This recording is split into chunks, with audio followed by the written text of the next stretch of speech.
be fucked, dude. We gotta put a limit on this motherfucker's saying like and right. You say like every other word, and after everything else you say right. It's crazy, Hey, man. it's gonna be I'm the trying first to be patient. unwords. It's gonna be the first unwords that the socialists pass when they take over Oh, is fucking like and right. bro, Straight I'm out of trying That's to. good. I 1984. agree with you on that. Listen. I'm Go ahead. trying so hard, DK. I'm trying. I'm gonna tell you, it's early in the day and I'm in a good mood, so I'm just gonna be really nice about this. I'm trying so hard to just be patient, but when you talk, I literally want to go bang my fucking head into a concrete wall. It So can't be work that on bad. that, please. It can't be that bad. It It's that totally, bad. no, it does. It really takes away from your message because you have so many filler words, and what it does is it's like your mind is going over speed bumps constantly trying to listen to you, Yes. and it takes away from your ability to actually convey your message because it's constantly broken with the fact that you're using these filler words. And part of the reason you're using these filler words is because you're not thinking ahead of time about what you want to say.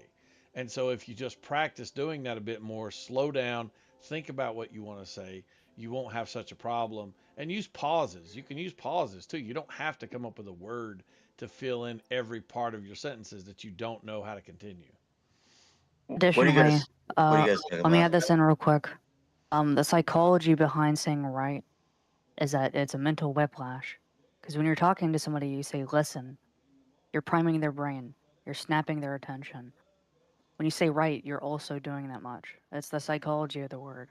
So you're also fucking that's why it's hard for people to pay attention because when they hear right, it resets their brain and they're trying to figure out what you're trying to ask next. That's the way the psychology of the words work. What are you Thank guys you. I mean, discussing here? saying right is one thing, but like every other fucking word, that shit makes me just. I'm just like I can't listen no more. I gotta go somewhere else. We are Wait, discussing before you go, what are you guys talking about? we're talking about the I'm not asking. legitimacy of whether or not Democrats genuinely believe the rhetoric that they are espousing when it comes to things like fascist, Nazi, Gestapo, etc. And I am on the side that they do not believe it because they don't act like they believe it. They're not acting as if they do believe it.